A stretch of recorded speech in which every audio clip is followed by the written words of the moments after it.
Assalamualaikum warahmatullahi wabarakatuh.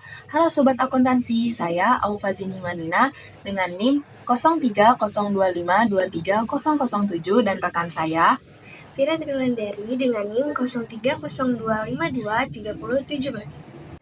Kami dari kelompok A Program Studi Akuntansi Universitas Al-Azhar Indonesia dengan dosen pengampu matkul akuntansi dasar 2, Ibu Syurmita SE MSC AK. Pada kesempatan kali ini, kami akan membahas mengenai materi liabilitas. Nah, sebelum masuk ke materi, teman-teman harus tahu dulu nih, kalau liabilitas itu terdiri atas dua jenis, yaitu liabilitas lancar dan liabilitas tidak lancar. Oke teman-teman, langsung masuk ke materinya yuk. Selanjutnya, untuk garis besar pembahasannya yang akan dibahas yaitu yang pertama, wesel bayar, yang kedua, utang pajak penjualan, yang ketiga, pendapatan diterima di muka. Untuk selanjutnya, kita harus tahu dulu apa itu liabilitas lancar. Liabilitas lancar atau current liability adalah utang yang diharapkan perusahaan dapat membayar dalam waktu 1 tahun atau dalam satu siklus operasional. Utang yang tidak memenuhi kriteria ini diklasifikasikan sebagai liabilitas tidak lancar. Sebagian besar perusahaan membayar liabilitas lancar dalam 1 tahun dengan menggunakan aset lancarnya, bukan dengan menambah liabilitas lainnya. Dalam liabilitas lancar yang pertama ada wesel bayar. Wesel bayar biasanya digunakan sebagai pengganti utang kewajiban ke penagih utang suatu saat diperlukan bantuan hukum ketika menagih utang. Perusahaan menerbitkan wesel bayar untuk memenuhi kebutuhan pendanaan jangka pendeknya. Wesel bayar biasanya mengharuskan peminjam untuk membayar bunga. Wesel dikeluarkan untuk berbagai periode waktu yang berbeda-beda. Wesel yang jatuh tempo dalam jangka waktu 1 tahun dari tanggal laporan posisi keuangan biasanya diklasifikasikan sebagai liabilitas lancar. Di sini ada jurnalnya. Yang pertama, untuk pencatatan penerbitan wesel bayar adalah kasnya di debit dan wesel bayar di kredit. Yang kedua, untuk pencatatan pembayaran wesel bayar berbunga dan bunga jatuh tempo yaitu wesel bayar di debit, utang bunga di debit, dan kas di kredit. Yang ketiga, untuk jurnal penyesuaiannya, beban bunga di debit dan utang bunga di kredit.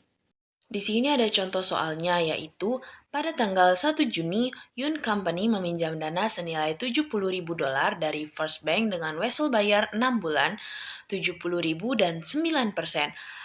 Pertanyaan pertama, buatlah ayat jurnal pada tanggal 1 Juni. Yang kedua, buatlah ayat jurnal penyesuaian pada tanggal 30 Juni. Yang ketiga, buatlah ayat jurnal pada saat tanggal jatuh tempo yaitu 1 Desember dengan asumsi ayat jurnal penyesuaian bulanan telah dilakukan sampai dengan 30 November.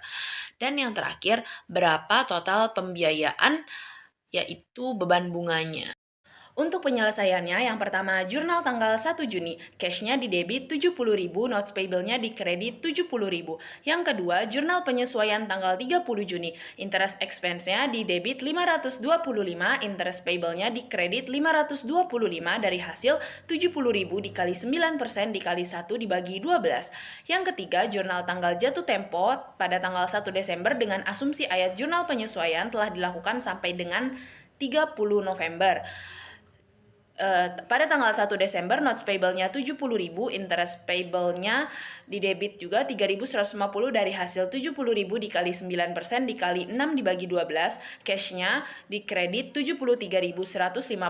Dan yang terakhir, total pembayaran beban bunga yaitu 3.150. Masuk materi kedua yaitu utang pajak penjualan. Perusahaan penjualan memungut pajak dari pelanggan saat penjualan terjadi.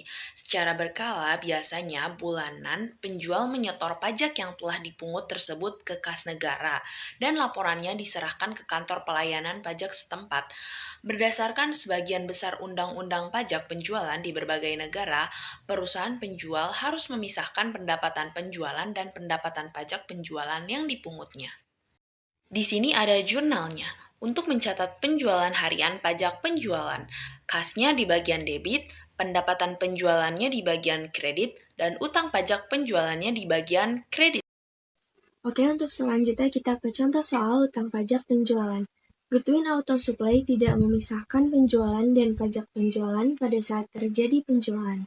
Saldo penerimaan dari mesin kas pada tanggal 16 Maret adalah $13.440.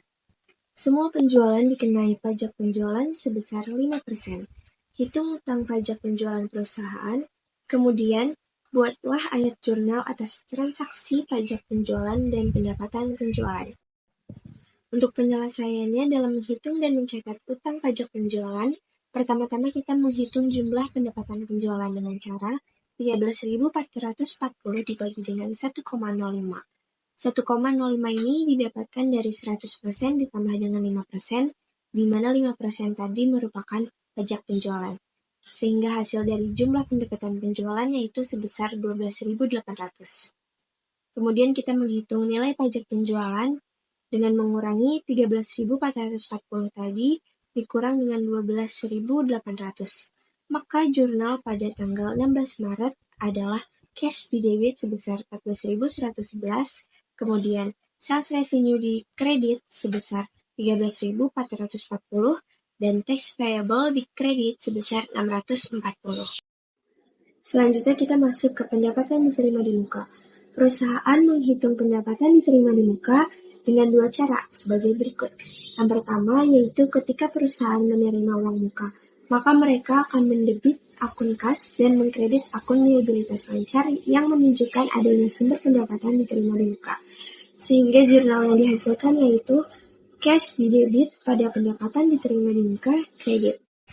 Dan yang kedua yaitu ketika perusahaan mengakui pendapatan, maka perusahaan tersebut akan mendebit akun pendapatan diterima di muka dan mengkredit akun pendapatan.